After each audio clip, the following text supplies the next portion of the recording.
내가 가진 돈이 뭐 500만 원, 뭐 300만 원 정도다.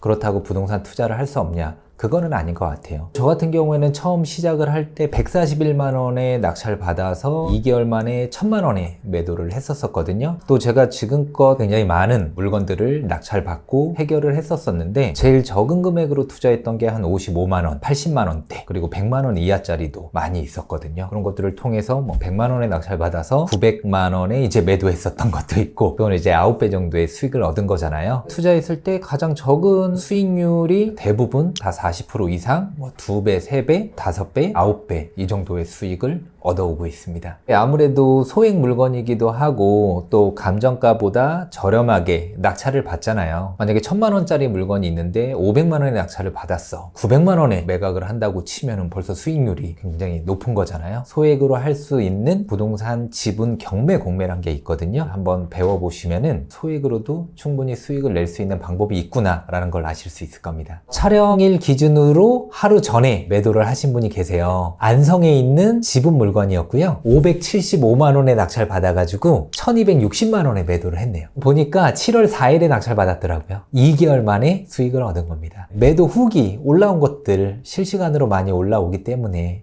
그걸 보고 말씀드린 겁니다.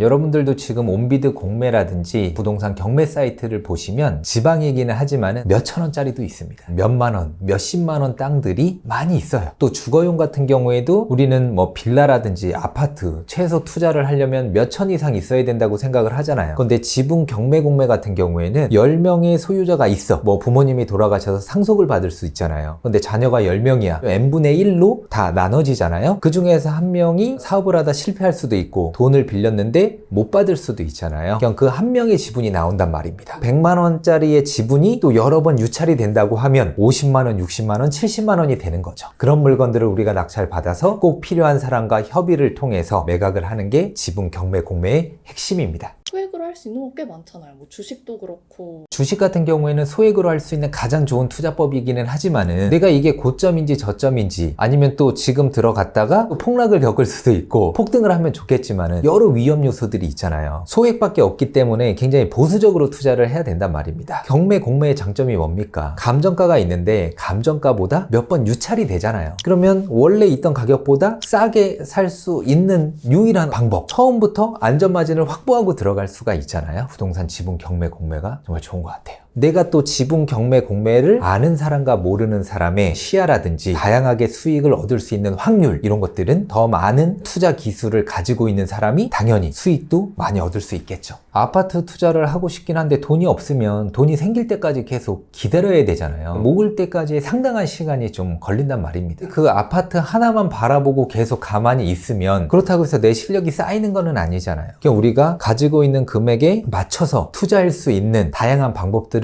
공부하는 게 중요하겠죠. 그런 방법 중에 하나가 있다. 그리고 잘 모르고 생소하고 아 설마 진짜 저런 게 수익을 얻을 수 있는 거야? 의구심에 사로잡혀서 실행을 못하지 마시고 일단 먼저 한번 해보세요. 대표님은 어떤 계기로 이런 투자를 좀 시작하게 되셨어요? 제가 이제 2015년도 11월 달에 결혼을 했었는데 그때 700만 원 가지고 결혼을 했어요. 정말 거짓말 하나도 안 하고 현금으로 가지고 있었던 거 700. 근데 아버지가 1000만 원 감사하게 보태주시고 어머니가 1000만 원 보태주시고 2700이잖아요. 그리고 와이프가 3000 딱 있었어요. 두 개 합치니까 5700. 스튜디오, 드레스, 메이크업, 예식장 예약, 전셋집까지 그 5,700으로 다 구해야 됐었습니다. 근데 그때 당시에 전세가 폭등, 매매가도 폭등하는 상황이다 보니까 전세로 빌라, 방 2개, 화장실 하나짜리 그 빌라 하나 얻고 싶었는데 그때 굉장히 심한 어떤 자괴감, 또 자존감도 떨어지고 아내한테도 너무 미안하고 왜 이 모양 이 꼴로 살아왔었지? 왜 내 집 한 채 마련할 수 없는 이런 상황을 만들었지? 라는 후회가 굉장히 크게 들더라고요. 능력 없는 남편으로도 보일 수도 있잖아요. 제 스스로도.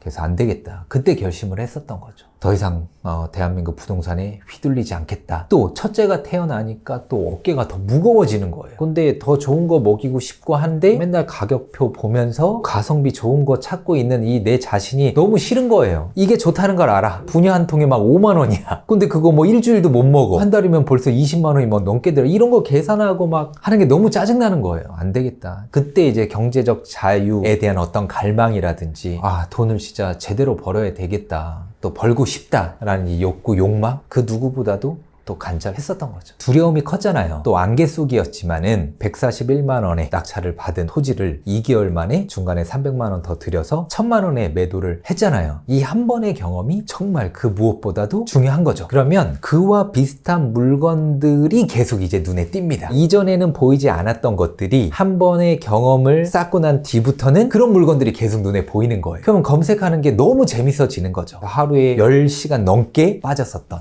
그런 시기도 있었습니다. 지금은 열심히 투자를 계속 이어나가고 또 사업도 하고 또 책도 쓰고 열심히 일을 하면서 목표를 이뤄나가다 보니까 가장 기뻤던 것 중에 또 하나가 장모님 장인어른도 굉장히 힘들게 사셨었거든요. 이제 여유가 생기면서 장모님 집에 있는 가전부터 하나씩 차례차례 다 바꿔드렸어요. 거기서 오는 만족감이라든지 그런 것들이 굉장히 또 크더라고요. 그리고 누군가 어려운 상황에 처한 분들에게 실질적으로 도움을 줄 수 있을 정도로 성장했구나라는 그런 상황도 있었고, 흔히 많은 사람들이 이야기를 하잖아요. 경제적 자유를 이룬 분들이 하는 이야기가 뭐 어딜 가서도 뭐 가격표를 안 보고 이제 뭐 주문하고 뭐 이렇게 마음껏 먹을 수 있고, 예, 그런 하나하나의 이런 과정들 되게 행복하더라고요. 예전에는 돈이 없어서 노력봉사만 열심히 했다고 하면 지금은 또 금전적으로 도움을 줄 수 있는 또 상황이 돼서 또 좋고. 어떻게 그러면 처음에 시작을 하면 될까요? 그러면 제가 온비드를 통해서 물건 검색을 어떻게 하고 또 어떻게 물건들을 찾는지 한번 보여드리도록 할게요. 자, 여기 온비드입니다. 여기 부동산을 클릭을 해줍니다.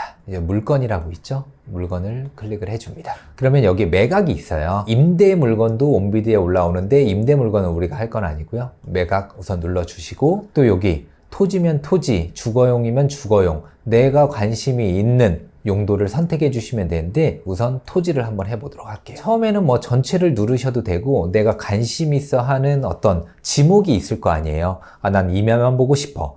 답 또는 전, 아니면 대지, 나는 도로만 보고 싶어. 이런 것들을 여기서 선택을 할 수가 있거든요. 우선 전체로 한번 눌러봐 주시고요. 소재지 같은 경우에는 내가 아는 지역부터 먼저 살펴보는 게 중요할 것 같습니다. 저는 서울에 사니까 뭐 서울로 클릭을 하고요. 우리는 지분 물건에 관심이 있잖아요. 그래서 지분 물건에 체크를 해줘요. 그러면 이 하나의 땅이라든지 집을 여러 명이 소유하고 있는 물건들만 이제 보여지는 겁니다. 기본적으로 세팅은 이렇게 하시면 돼요. 그리고 검색을 눌러주면 됩니다. 그럼 여기서 또 중요한 거는 여기 있는 모든 물건들이 다 수익을 얻을 수 있는 물건은 아닙니다. 저는 빠르게 사진을 살펴봐요. 이거 좀 괜찮아 보이는 물건인 것 같은데? 라고 하면 뭐 클릭을 해요. 여기가 땅이 있잖아요. 지금 요 땅, 요 두 필지가 지금 나온 거예요. 주소가 2개죠. 그리고 홍은동에 있는 거네요. 그럼 감정평가 금액은 2,100만 원대인데 1,900만 원대까지 떨어진 겁니다. 이 땅 위에 지금 뭐가 있죠? 집이 있죠. 내가 이 땅을 낙찰 받으면 이 땅을 사용하는 사람에게 우리가 땅에 대한 사용료를 받을 수 있어요. 그걸 지료라고 하거든요. 어쨌든 저는 이런 사진들을 봐요. 2필지인데 위에 건물이 있네. 그러면 우리가 또 봐야 될 거는 주변의 입지라든지 그런 것들이 어떤지 한번 살펴보는 거죠. 여기 뭐 산에 쭉 둘러싸여 있네요. 여가구는 거리가 멀기 때문에 입지가 좋은 곳은 아니에요. 로드뷰라든지 본다고 해도 제대로 보이지는 않는단 말입니다. 근데 위성지도로만 봐서 이게 얼마만큼 이 땅 위에 이런 건물들이 침범해 있는지를 바로 보기는 어려워요. 나중에 이제 측량이라든지 그런 것들을 통해서 정확히 확인을 할 수가 있기는 한데, 어쨌든 이런 물건은 저는 우선적으로 관심 물건으로 다 등록을 해 놓습니다. 그리고 뭔가 하자가 있죠. 땅 위에 막 건물도 있고 복잡해 보이잖아요. 그렇기 때문에 유찰이 많이 돼야 돼요. 그리고 여기에서 또 중요한 거는 경매, 공매, 감정평가 금액은 솔직히 시세보다 조금 높게 되는 경우가 많이 있어요. 시세 파악을 할 때는 경매, 공매 사이트에 올라와 있는 가격을 100% 믿으시면 안 됩니다. 내가 손품을 팔든 발품을 팔아서 현재 시세, 평당 얼마인지 그런 것들을 살펴보는 게 중요합니다. 샀다가 안 팔리면 어떡해요? 어쨌든 싸게만 사면 이 땅이 꼭 필요한 사람이 누굴 것 같아요? 그거를 이렇게 질문을 해보면 돼요. 내가 이거를 낙찰받고자 함에 있어서 이 땅을 내가 낙찰받으면 누군가 사줘야 되잖아요. 근데 이 땅을 가장 필요로 하는 사람이 누굴까요? 집주인이 만약에 나랑 협의가 안 된다고 하면 나한테 계속 평생 지료를 줘야 돼요. PD님이 봤을 때 저한테 그냥 평생 지료를 주는 게 낫겠어요? 아니면 이건 감정가보다 좀 낮게 나한테 좀 팔아라 해서 사는 게 좋을까요? 사는 게 낫잖아요. 그래서 온전히 집과 땅을 하나로 합치는 게 낫잖아요. 그 포인트입니다. 누군가에게 반드시 필요할 만한 땅이냐, 아니면 누군가에게 반드시 필요할 만한 건물이냐, 그걸 확인하는 게 중요해요. 낙찰받기 전부터 누구한테 팔지를 먼저 그렇죠. 그게 핵심이에요. 쓸데 없어 보이는 어떤 토지들도 있을 거 아니에요. 뭐 이거는 도로라고 하는데 은평구 가련동에 어떤 도로가 있습니다. 그러면 여기 주변에 빌라들이 있기는 해요. 그리고 2,200인데 1,900만 원대까지 떨어졌어요. 이렇게 흰색으로 돼 있는 게 도로인데 누가 필요로 할 만한 사람이 있어 보여요? 그렇다고 이 땅을 낙찰받는다고 해서 여기를 막을 수 있거나 한 건 없어요. 막으면 안 돼요. 그리고 여기가 재건축이 될 만한 곳이다 라는 판단이 들면 이 땅을 매입을 할 수는 있겠지만 빠르게 수익을 얻는 게 목적이잖아요. 낙찰을 받아서. 근데 요 앞에 있는 요 땅을 낙찰받아서 여기 빌라 사는 사람들한테 이 땅 사실래요? 여기에 있는 사람들이 이 땅을 사겠어요? 덩령 필요도 없는데? 그러면 패스하면 되는 거예요. 땅이 있는데 건물이 땅을 깔고 앉아 있으니까 건물을 가지고 있는 사람이라든지 기존에 있는 공유자들은 그 땅을 살 이유가 있지만 이런 땅은 살 이유가 없겠죠. 우리는 싸게 사기 때문에 그리고 상대방이 필요하기 때문에 그래서 우리는 적정한 가격에 협의를 한다고 하면 대부분 협의가 되는 거죠. 전국을 놓고 봐야죠. 투자할 수 있는 물건이 서울에만 있는 건 아닙니다. 인천, 경기도에만 있는 것도 아니고 누군가에게 꼭 필요할 만한 토지라든지 건물은 전국 어디에도 있어요. 그래서 범위를 넓혀 나가시면 되죠. 이번에 경매 물건을 한번 보도록 할게요. 참고로 경매와 공매의 차이점을 잘 모르시는 분들이 계세요. 공매는요, 우리가 내야 되는 세금이 있잖아요. 근데 세금을 안 낼 경우에 압류가 돼가지고 공매로 나오는 거고요. 그 외에 개인 간 뭐 금전 거래라든지 은행에서 돈을 빌렸는데 내가 돈을 못 갚았어. 그럴 경우에는 압류가 돼서 그 재산은 경매로 넘어가는 거예요. 그래서 온비드는 그냥 세금 체납하면 다 온비드로 넘어가는구나 라고 생각을 하시면 됩니다. 소액으로 할 수 있는 물건이 있냐 없냐 그게 또 핵심이잖아요. 경매 검색 한번 누르고요. 그리고 우리가 토지를 한번 볼게요. 그리고 우리는 지분 물건을 본다고 했잖아요. 지분 매각 클릭. 우선은 경기 지역 한번 볼게요. 검색하기 얼마죠? 45만 3천 원, 61만 8천 원, 67만 2천 원. 싸다고 해서 모든 물건들을 우리가 낙찰받고 수익을 얻을 수 있는 건 아니에요. 여기에서 당연히 옥석을 가려야 되는 거 필요하죠. 500만 원 이하로 할 수 있는 물건들이 있어요, 없어요? 예, 있죠. 이 안에서 옥석만 가리면 되고요. 자, 경기권이죠? 그러면 저기 한 전남으로 가볼까요? 17,000원, 18,000원, 28,000원, 33,000원. 17,000원이면 커피 3잔 가격 아닌가요? 여기서 중요한 핵심은 지분 경매 공매란 게 있구나. 나는 적은 돈으로 한번 경험을 해보고 싶어? 그러면 지방에 있는 이런 물건 한번 낙찰 받아보는 거예요. 17,000원이잖아요. 내가 17,000원 정도 투자를 해가지고 지분 경매 공매에 대한 한 사이클을 돌려본다고 하면 자신감 상승하겠죠? 근데 우리는 왜 시작을 제대로 못할까요? 절대 이르면 안 되고 또 무조건 큰 수익 나야 되니까 계속 재요. 계속 이거 재고 저거 재고 저거 재고 하다가 결국 못합니다. 이런 물건들 분명히 전남뿐만 아니라 뭐 충북이라든지 또 인천 지역이라든지 뭐 그런 쪽에 저렴한 금액으로 나와 있는 물건들이 있는데 경험치를 얻기 위한 어떤 시도로서 한번 저렴한 물건 낙찰 받아서 지분 경매 공매의 한 사이클을 꼭 돌려보셨으면 좋겠어요.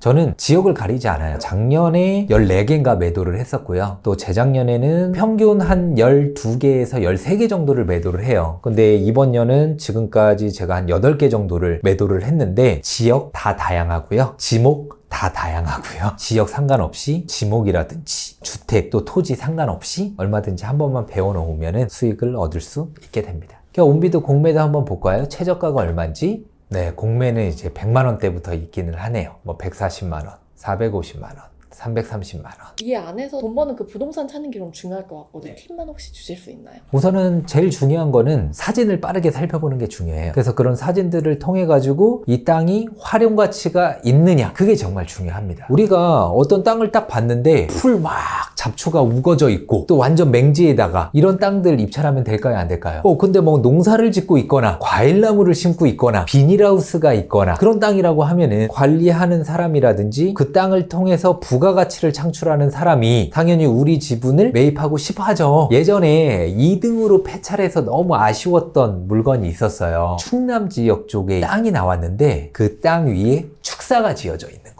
근데 거기에 한우, 소 한 50마리 정도가 거기서 키워지고 있더라고요. 한우를 키우는 사람 입장에서는 그 땅이 필요해요, 안 해요? 필요하겠죠. 그런 땅들이 다 나옵니다. 감정가보다 훨씬 저렴하게 사고 나와 협의를 해줄 수 있는 공유자 또는 인접 토지 주인들이 있기 때문에 안전하면서 빠르게 또 수익을 얻을 수 있는 하나의 방법이라고 볼 수 있죠. 일반 아파트 경매 요즘 막 경쟁률 막 30대 1, 50대 1, 막 100대 1도 넘어갑니다. 이 안에서 여러분들 살아남을 자신 있으세요? 쉽지 않아요. 지분 경매, 공매 같은 경우에는 블루오션이라고까지 할 수는 없겠지만 경쟁은 적게 수익은 빠르게 낼 수 있는 또 다른 투자 방법이다. 이렇게 좋은 방법을 왜 안 해요, 다들? 생소하고 어려워 보이고 우리가 가진 편견, 선입견 그런 것들을 깨트려야 된다니까요. 두려움은 실행을 하면 사라지게 되어 있습니다. 데미안이라는 책을 보면 이런 문장이 나와요. 새는 알에서 나오려고 투쟁한다. 알은 하나의 세계다. 태어나려는 자는 하나의 세계를 깨트려야만 한다. 우리가 수익을 얻고 싶고 성공하고 싶고 경제적 자유를 얻고 싶다고 하면은 내가 가진 생각의 틀, 편견의 틀을 깨트리지 않으면 어떠한 발전도 없습니다. 저도 두려웠어요. 무서웠습니다. 돈만 날리는 거 아니야 라고 생각을 하면서 주저했었어요. 하지만 그걸 뛰어넘는 간절함이 있었기 때문에 이 자리에 있을 수 있게 된 거죠.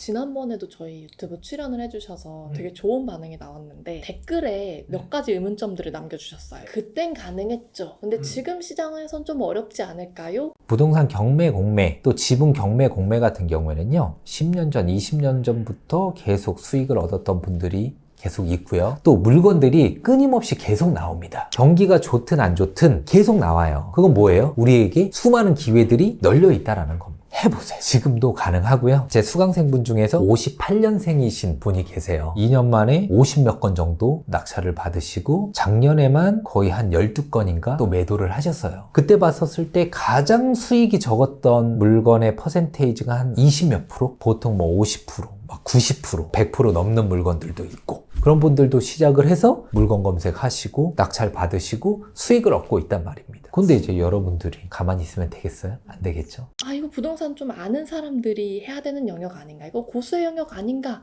하는 그런 얘기도 있었거든요. 저도 왕초보였고요. 아무것도 몰랐었습니다. 근데 저뿐만 아니라 수많은 사람들이 계속 새로운 어떤 세계를 알게 되고 열심히 파고들어서 성과를 얻고 있단 말입니다. 내가 나 자신을 못 믿는데 누가 나를 믿어줍니까? 아무것도 못하죠. 그때 같은 경우에는 책도 거의 없었고요. 또 유튜브란 것도 이렇게 활성화되지 않았었고 블로그라든지 책에 일부 나오는 내용들을 보고 희망을 얻었던 거죠. 지금은 뭐 책도 많이 나와 있고요. 또 유튜브 영상들도 또 많이 있고 하고자 하는 의지가 중요한 거지 정보라든지 이것들 넘쳐나는 시대입니다. 세금이나 대출 문제는 없나요? 우선 세금은 다 있죠. 수익 있는 곳에 세금이 있고요. 토지 같은 경우에는 1년 이내에 매도 시에 55%의 세금, 1년 이후 2년 안에는 44%의 세금이고요. 주택 같은 경우에는 77%, 66%잖아요. 한 사람당 인적공제란 게 있어요. 그래서 1년에 250만 원을 사용을 할 수 있거든요. 그러니까 500만 원의 수익이 났어. 인적공제 250만 원 하고 남은 250만 원에서 취등록세 및 법무 비용이 들어갔다면 그걸 또 제외해요. 그래서 남은 금액에서 55%를 내야 되는 겁니다. 만약에 내가 500 정도의 수익이 날 것 같아? 그럼 어떻게 하면 되냐? 공동으로 입찰을 하면 됩니다. 내가 와이프가 있다고 하면 나 2분의 1, 와이프 2분의 1. 근데 500의 수익이 났어. 그럼 나 250만 원 인적공제, 와이프 250만 원 인적공제가 가능하죠. 그러면 500만 원은 세금이 합법적으로 1도 없죠. 대출은요?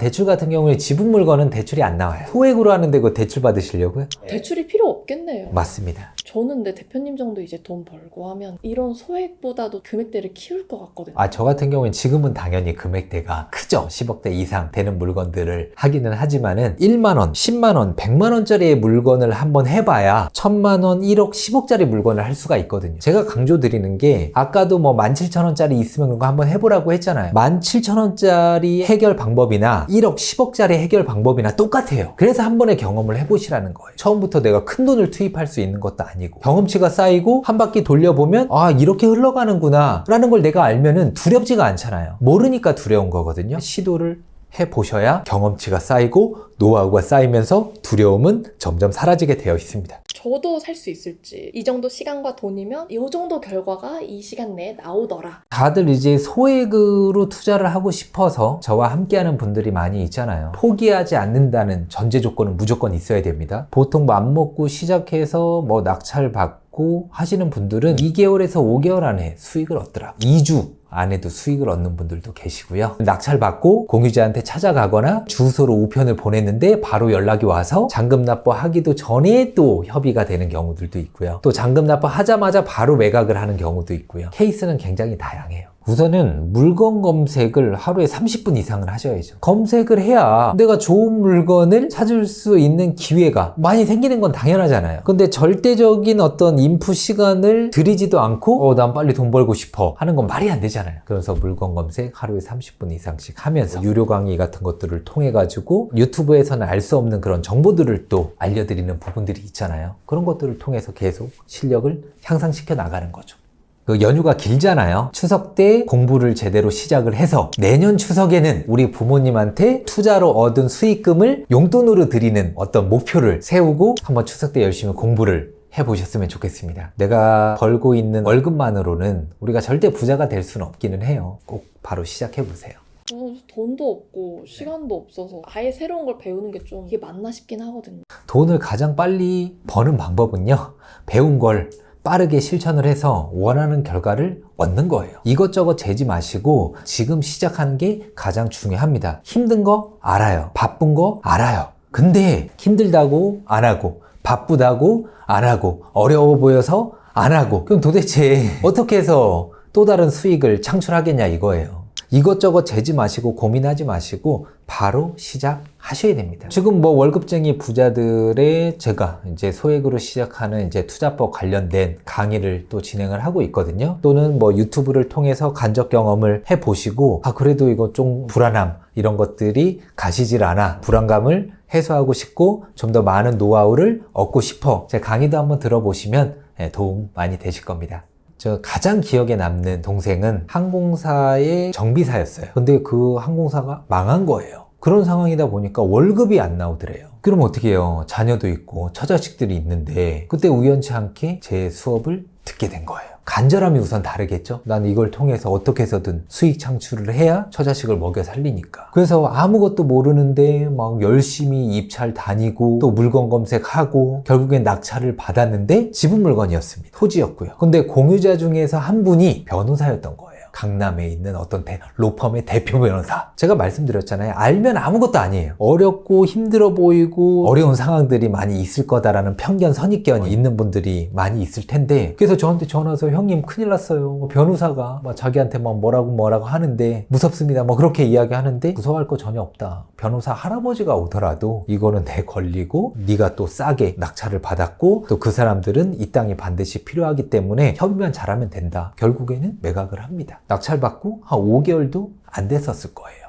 적은 소액으로 제가 그때 당시 한 200~300만 원에 이 친구가 시작한 걸로 알고 있거든요. 근데도 거의 100%가량의 수익을 얻었으니까 괜찮죠. 엄청난 경험치를 얻었잖아요. 그걸 통해서 발판 삼아서 계속 쭉 올라가더라고요. 1년 만에 순수익 1억 3천만 원에 얻어서 지금도 열심히 활동을 하고 있습니다. 실제로 월부닷컴에서도 후기 남겨주신 분들이 진짜 많더라고요. 안녕하세요. 46세 아줌마입니다. 2014년에 부동산 아줌마 말 듣고 2018년 이제 구축은 끝났다라는 소리에 3천만 원 손해보고 판 여자입니다. 결국 남의 말 듣지 말고 내 소신대로 해야 부동산은 성공하구나 라고 뼈저리게 느꼈답니다. 그 후로 부동산 관련 책을 많이 읽었습니다. 경매, 법인, 토지, 아파트 등 읽었습니다. 앞으로 제 꿈은 노후에 월 500 나올 수 있는 작은 건물 하나 갖는 겁니다. 작은 것에서부터 실천하다 보면 분명 할 수 있을 거라 생각합니다. 3년 전 믿었던 지인에게 사기를 당해서 모든 재산을 날리고 한겨울에 노모와 어린 딸을 데리고 쫓겨나듯 월세방으로 이사한 후 부양가족들 때문에 죽지도 못하고 다시 용기 내어 이 악물고 낮에는 택배 일하고 새벽에 일어나 부동산 경매 공부하면서 투자금 모으고 살아가고 있는 40대 가장입니다. 마음이 굉장히 저처럼 적은 투자금 때문에 또 현실적으로 어떻게 투자를 시작할지 두렵고 답답하신 분들에게 용쌤의 강의를 강력하게 추천합니다. 지금 굉장히 감동으로 다가오고요. 또 어쨌든 제가 가진 투자 기술로 누군가에게 도움이 될 수 있다는 것만으로도 정말 감사하고 복에 겨운 거죠. 그래서 꼭 이분들 소액으로 시작해서 꼭 자신이 원하는 어떤 결과를 얻으셨으면 좋겠습니다. 처음에는 다 두렵고 생소하고 막막합니다. 이런 두려움과 생소함 이런 것들은 다 무지에서 오는 거거든요. 내가 관심이 없었고 잘 모르니까 선뜻 공부를 한다거나 하기가 망설여질 텐데 처음부터 잘하는 사람은 없거든요. 뭔가를 배우겠다고 마음을 먹고 빠르게 실행을 하다 보면은 그 안에서 얻는 어떤 노하우라든지 경험치가 굉장히 많이 쌓여요. 두려울 게 없어지거든요. 그리고 자신감도 당연히 차기 때문에 또 물건을 고를 줄 아는 눈도 부담도 굉장히 커지고요. 너무 주저하지 마시고 할까 말까 고민하지 마시고 할까 말까 할 때 뭐라고요? 그냥 하면 됩니다. 투자금 5억 이상 10억 있으신 분들은 알아서 서울 부동산 사시면 됩니다. 경제적 자유를 얻고 싶은데 시드가 얼마 없어. 바쁜 직장인이기도 한데 소액으로 돈을 좀 빠르게 굴려보고 싶어. 이런 분들에게 저는 추천드리고 싶습니다. 남들보다 좀 시작이 늦었어요. 모은 돈 한 500만 원 정도이고 100만 원씩 좀 주식을 사볼까요? 적금을 제가 금리 높은 걸로 갈아타는 게 좋을까요? 주식 같은 경우에는 언제 오르고 언제 내릴지 모르잖아요. 하루에도 위아래로 계속 왔다 갔다 하기 때문에 일반 직장인분들이 주식 투자를 한다고 하면은 일에도 집중을 제대로 못하고 떨어지면은 굉장히 불안해가지고 일이 손에 안 잡힌다는 이야기를 굉장히 많이 들었어요. 그냥 1등 주식만 산다라는 생각으로 한 주 한 주씩 모아가는 개념으로 하시고, 그리고 적금 같은 경우에는 지금 이자가 얼마 안 되잖아요. 비추고요. 월급을 두세 달 정도 모으면은 그래도 200, 300 정도는 모을 수가 있잖아요. 보통 그 정도 금액에서 시작하시는 분들이 많아요. 500만 원 이하, 200에서 300만 원 정도. 조금 여유가 있다고 하면 뭐 500에서 1000 정도 사이에 그에 맞는 물건을 찾아서 입찰하시면 됩니다. 제가 처음에 소액으로 시작했던 방법이 주거용 토지, 지분, 경매, 공매다 보니까 사람들의 어떤 편견, 선입견이 있거든요. 1000만 원짜리 빌라가 있다고 치자고요. 아버지가 소유를 하셨는데 자녀는 5명이야. 요즘엔 n분의 1씩 상속이 되다 보니까 1인당 200만 원 정도 가치가 있는 거잖아요. 근데 한 명이 사업을 하다가 망했어. 그 사람의 지분이 경매로 나와. 200만 원의 가치에서 계속 몇 번 유찰이 될 거잖아요. 1회, 2회 유찰이 돼서 낮아지잖아요. 그러니까 원래는 1000만 원의 돈이 있어야 되지만 지분 경매 공매 같은 경우에는 요 200만 원짜리 그게 몇 번 유찰돼서 뭐 100만 원 정도만으로도 충분히 투자가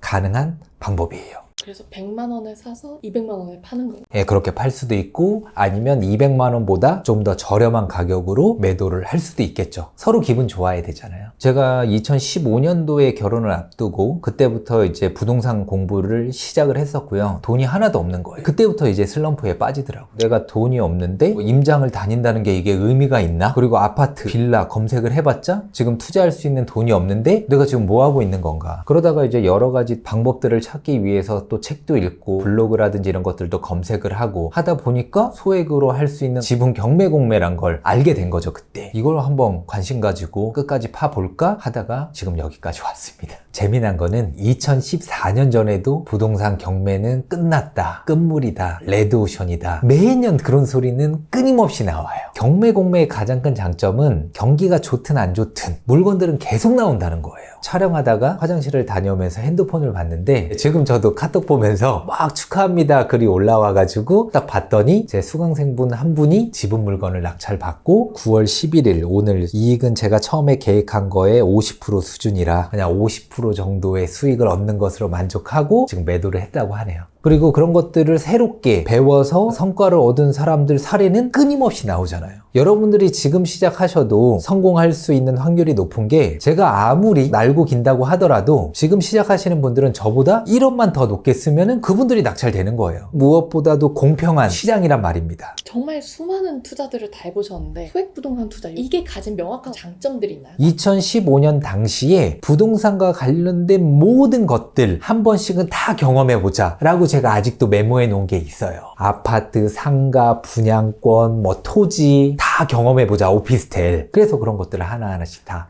해나갔었던 거고요. 우선은 빠르게 수익을 얻을 수 있는 부분이 있고 처음부터 경매 공매를 통해서 낙찰을 받을 수 있으니까 시세보다 저렴하게 낙찰을 받을 수 있잖아요. 그게 가장 큰 장점이죠. 물건은 끊임없이 나오고 그리고 또 하나는 물건을 낙찰받고 협의할 대상이 있잖아요. 팔 사람이 있으니까 협상할 사람이 법원에서 또 온비드에서 진행하는 물건이잖아요. 그렇기 때문에 사기를 칠 수가 없어요. 그리고 혹시라도 여기에 나와 있는 내용과 내가 낙찰받았을 때 다른 게 있다. 그럼 매각 허가 결정 전에 얼마든지 이의 제기해가지고 취소시킬 수가 있단 말이에요. 잘 모르는데 큰 수익 얻을 수 있다고 해서 기획부동산에 속아서 피해를 입으신 분들이 굉장히 많이 있잖아요. 그런 사기가 개입될 여지가 없죠. 법원하고 온비드에서 진행하는데. 인천에 있는 빌라였었어요. 형제가 소유를 하고 있었는데 동생이 카드 값을 안 낸 거야. 그래서 카드 회사에서 동생의 지분을 경매로 넘겼죠. 그걸 제가 낙찰을 받은 거예요. 해당 물건은 5일 만에 매도를 한 거예요. 166만 6천 원 입찰 보증금 넣고 5일 만에 700만 원에 매도를 했습니다.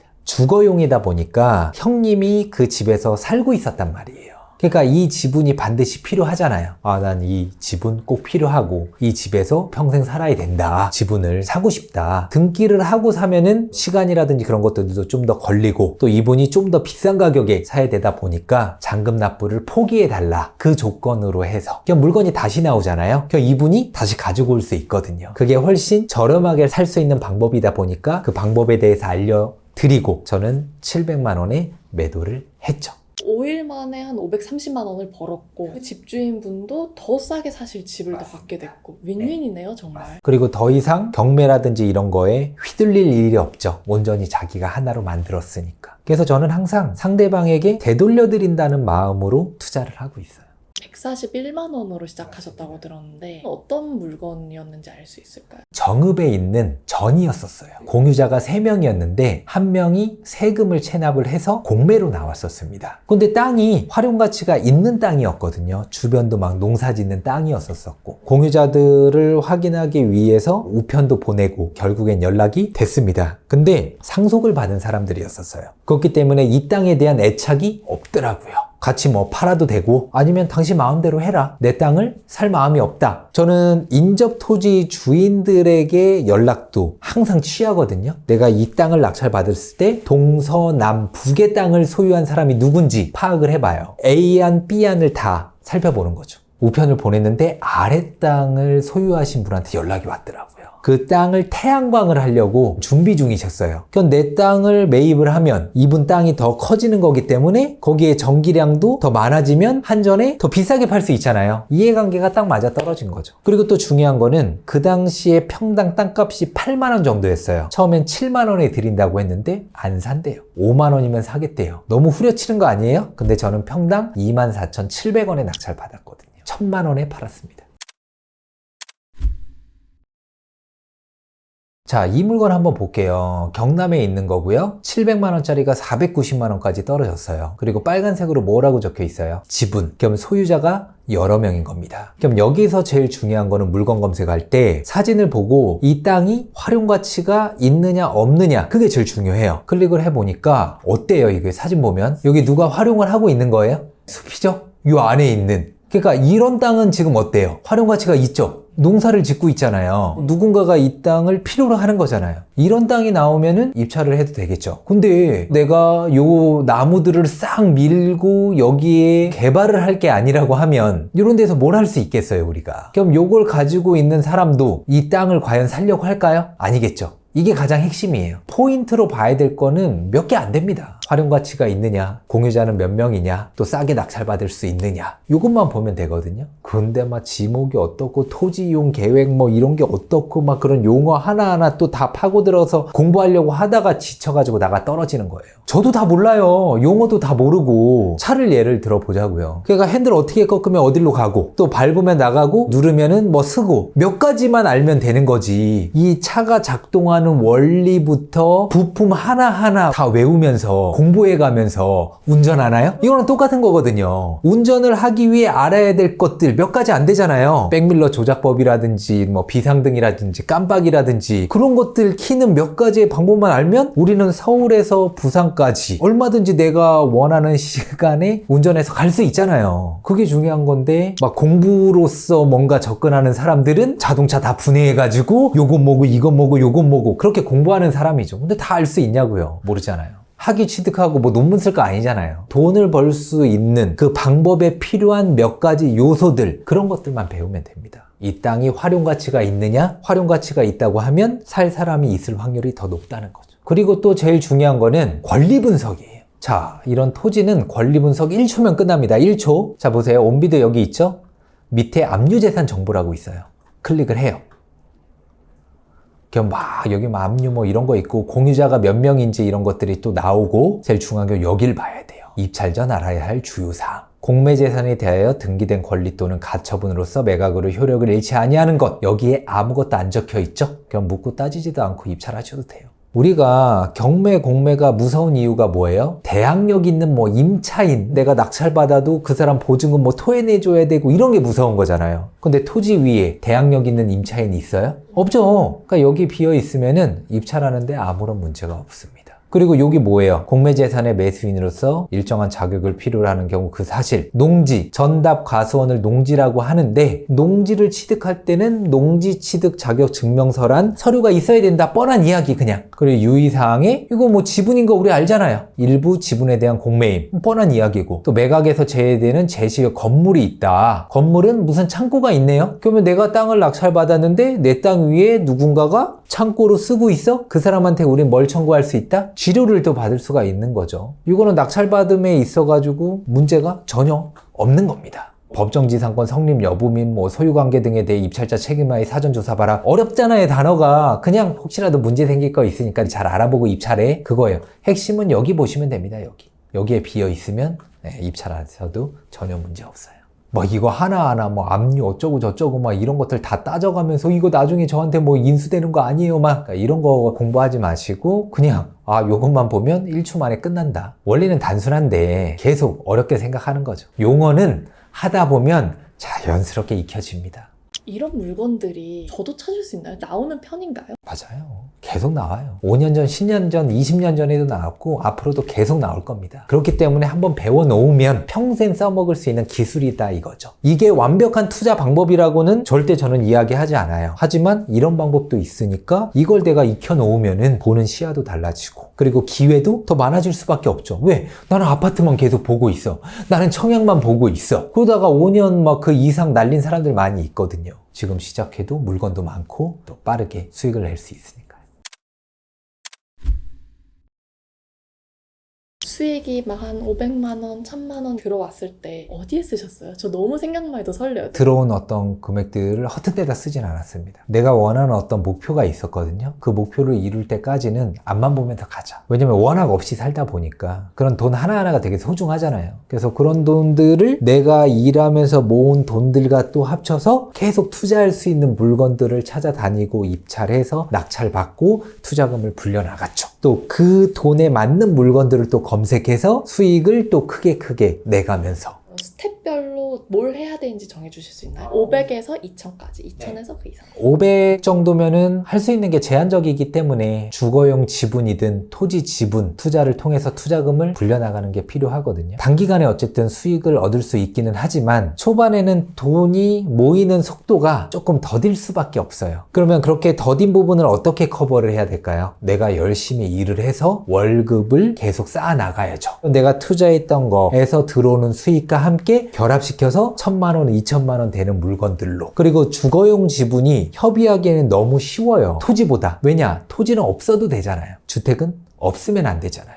훨씬 수월하거든요. 그렇게 해서 주거용 지분으로 넘어가서 2000이면 2000, 5000이면 5000 나에게 맞는 금액대별로 투자를 이어나가시는 게 좋습니다. 경매, 공매에 익숙해졌을 거 아니에요. 어느 정도는. 그러면 또 경매를 통해서 일반 물건을 한번 입찰을 해서 낙찰을 받는 것도 괜찮죠. 그러면은 앞방에 이제 모아놓은 돈으로 한 번에 제대로 된 어떤 물건에 입찰해서 낙찰을 받을 수도 있고, 그리고 어쨌든 내가 계속 일을 하면서 월급을 번다고 치면은 또 소액으로 금방 모일 거 아니에요. 그런 것들은 또 내가 그동안에 해왔던 방법으로 또 투자금 굴리고. 직장인으로 시작하셨고 다 병행하시면서 하시는 거예요? 다 병행하면서 할 수 있습니다. 근데 여기서 또 중요한 건 삼성 다니시는 분이 계셨어요. 어쨌든 일을 하다가 한 1년 정도는 쉬어야 되겠다. 내가 쉬면은 더 열심히 경매라든지 부동산에 올인해서 더 큰 성과를 얻을 수 있겠지 생각을 하셨는데 그분 다시 복귀하셨거든요. 생각보다 안 되더라. 직장을 다녔을 때는 시간 분배를 더 잘하고 또 이때 아니면은 못한다는 마음이 있다 보니까 더 열심히 집중해서 했는데 시간이 오히려 많아지다 보니까 시간을 헛된 데 쓰기도 하고 낭비되는 시간도 굉장히 크고 이건 안 되겠다 해서 다시 복귀해서 지금 또 열심히 해나가고 계십니다. 저 같은 경우에는 직장 다닐 때 마지막 8개월은 돈을 하나도 못 받았었어요. 회사가 망했거든요. 근데 저는 망하고 돈은 더 이상 못 받을 거다라는 건 알고 있었어요, 이미. 하지만 계속 출근을 했습니다. 돈을 못 받는 상황에서도 왜? 흐트러질까 봐. 그동안 맞춰놓은 어떤 루틴이 있었는데 그게 깨지면 나태해지고 게을러질까 봐 8개월 동안 돈도 못 받는 상황에서 계속 다녔어요. 아이 키우느라 직장일 하느라 그러니까 안 할 이유들이 굉장히 많거든요. 이 투자를 지금 이 시기에 시작을 해야 되는 이유가 있다고. 여유 있는 시간이 올 거라는 생각은 저는 좀 내려놔야 된다고 생각을 해요. 저도 아이 셋을 키우지만은 중간에 깨가지고 뭐 수유를 하고 해야 되니까 100일 전은 좀 편해지겠지. 그럼 100일 이상 지나면 얘가 뭐 이제 뒤집기 시작하고 막 이러면은 더 신경 써야 되고 크면 좋겠다 했는데 또 이제 걸으니까 더 신경 써야 될 게 많고 또 더 챙겨야 될 것도 많고 도저히 시간이 안 나요. 바빠지면 더 바빠졌지. 지금 현재 상황 속에서도 될 수 있는 방법, 시간 낼 수 있는 방법을 찾아야 됩니다. 제가 항상 하는 이야기가 있는데 지금 여기서 최선을 다하지 않는 사람이 다른 데 가서 최선을 다한다? 그거는 말도 안 돼요. 지금 시간이 없다고 하는데 나중에 시간이 날 수 있는 어떤 시기가 온다? 쉽지 않습니다. 없는 시간이더라도 할 수 있는 시간을 확보해서 해나가야 돼요. 그래야 인생이 바뀌지. 한 명일 때 다르고 두 명일 때 다르고 세 명일 때 나가는 돈이 다르고요. 크면 클수록 돈이 선배님들한테 여쭤보니까 더 많이 든대요. 그러니까 지금 경제적 자유라든지 아니면 어떤 탄탄한 자산을 구축해 놓지 않으면은 계속 마이너스 인생을 살게 될 것 같더라고요. 그래서 어떻게 해서든 첫째 태어났을 때 둘째 태어나기 전에는 내가 승부를 봐야 되겠다라고 생각을 했던 거죠. 20대, 30대면은 시작하기 너무 좋겠죠. 40대다, 50대다, 혹은 60대다. 늦었을까요? 아니요. 절대 늦지 않았고요. 58년생인 분도 열심히 낙찰 받고 수익을 얻고 계시고요. 올해의 목표가 어떻게 되시냐 하니까 낙찰 90건까지 받는 게 목표라고 하시더라고요. 끊임없는 목표 설정을 하시면서 계속 앞으로 나아가시고 손녀들한테 등기권리증을 50개 정도는 남겨주는 게 자신의 목표다. 아름답지 않아요? 존경스럽지 않아요? 이분은 핑계대지 않았습니다. 컴퓨터도 독수리 타법이에요. 그런데도 온비드 통해서 간절하니까 하게 되잖아요. 내가 나이가 있어서 안 돼, 뭐가 안 돼서 안 돼, 자녀가 뭐 있어서 안 돼, 힘든 거 알고 어려운 거 알고 하지만은 그래도 해야 됩니다. 제가 예전에 사용했었던 방법이었는데 시간 관리를 잘 하고 싶고 낭비되는 시간이 얼마나 되는지를 체크하고 싶었었어요. 분 단위로 한번 시간 관리를 해본 적이 있었거든요. 꽤 많은 시간을 의식하지 못한 채 흘려버리고 있더라고요. 그런 시간을 잡아가지고 책을 읽는 시간으로 채웠었거든요. 그러니까 여러분들도 시간 관리를 통해서 낭비되는 시간, 버려지는 시간 찾아내셔가지고 생산적인 시간, 물건 검색하는 시간, 임장하는 시간으로 채우셨으면 좋겠습니다. 몇 시간 정도 하루에 투자하면 될까요? 직장 퇴근하고 한 2-3시간 정도면 될까요? 그 정도면 충분합니다. 1시간 이상만 하세요. 그래도 안 되면 30분 정도는 꼭 물건 검색을 하셔야 돼요. 우선 익숙해져야 되잖아요. 많이 볼수록 익숙해질 거 아니에요. 근데 물건 검색만 하지 마시고 책도 함께 읽어야 돼요. 그래서 여기에서 이런 단어가 이런 내용이었구나 맞물려서 돌아갑니다. 책과 사이트와 영상들을 통해서 보다 좀 다각적으로 물건들을 살펴보는 시간을 가지셨으면 좋겠어요. 몸으로 직접 부딪히면서 알아낸 사실 노하우잖아요. 혼자만 알지 않고 나눠주시는 그 이유가 좀 궁금해요. 내가 가진 노하우를 풀어낼수록 저는 성장해요. 그리고 저는 수강생분들하고 경쟁하지 않습니다. 제가 되게 충격을 먹었었던 게 어떤 강사분이었는데 본명을 절대 안 밝힌대요. 그 이유가 입찰을 했는데 수강생들하고 경쟁할 수도 있잖아요. 그런 상황에서 노하우가 노출될 수 있다는 거예요. 수강생분들과 경쟁할 게 아니라 발전을 해서 이런 것들을 원하는 사람들을 끌어주고 땡겨주고 알려주고 할 생각을 안 하시고 수강생분들과 경쟁해야 되는데 내 노하우가 뭐 노출된다거나 뭐 약점이 드러난다거나 그런 생각을 좀 가지셨던 것 같아요. 내가 가진 노하우를 알려드릴수록 나는 성장하고 더 윗단계의 투자 방법들을 더 연구하게 되고 더 도전하게 되고 더 발전을 하게 되더라고요. 물론 그분들이 잘해서 당연히 수익을 얻은 거긴 하지만은 제가 마중물이 되어준 부분들은 분명히 있잖아요. 제 수업을 듣고 감사하다는 이야기 듣고 하면 너무 행복하거든요. 그리고 하늘 아래 새로운 건 없어요. 제가 노하우를 다 푼다고 해가지고 망하는 것도 아니고 함께 수익 얻고 잘 되면 좋잖아요. 그 마음입니다. 여러분들이 경매, 공매를 해야 될 때 필수적으로 필요한 서류들이 있어요. 그런 것들을 일일이 다른 데서 다 다운로드 받거나 찾기 쉽지 않거든요. 그거를 제가 한 번에 담아서 여러분들에게 드리고 있고요. 경매, 공매를 하기 위해서는 유료 경매 사이트 가입이 필수긴 합니다. 2개월, 3개월에 몇십만 원이에요. 첫 시작 조금 빠르고 제대로 해보시라고 제가 1개월 무료 이용권 함께 드리고 있습니다. 10년 동안 쌓아놓은 수많은 자료들이 있을 거 아니에요? 좀 그런 것들 다 드리고 있습니다. 투자금 뭐 1억 이상, 뭐 5억 이상, 10억 있으신 분들은 알아서 서울 부동산 사시면 됩니다. 경제적 자유를 얻고 싶은데 시드가 얼마 없어. 바쁜 직장인이기도 한데 내가 소액으로 돈을 좀 빠르게 굴려보고 싶어. 이런 분들. 그리고 경매 공매는 하고 싶은데 요즘 너무 경쟁이 치열하대. 좀 경쟁이 좀 덜한 분야는 없을까? 이렇게 생각하시는 분들에게 저는 추천드리고 싶습니다.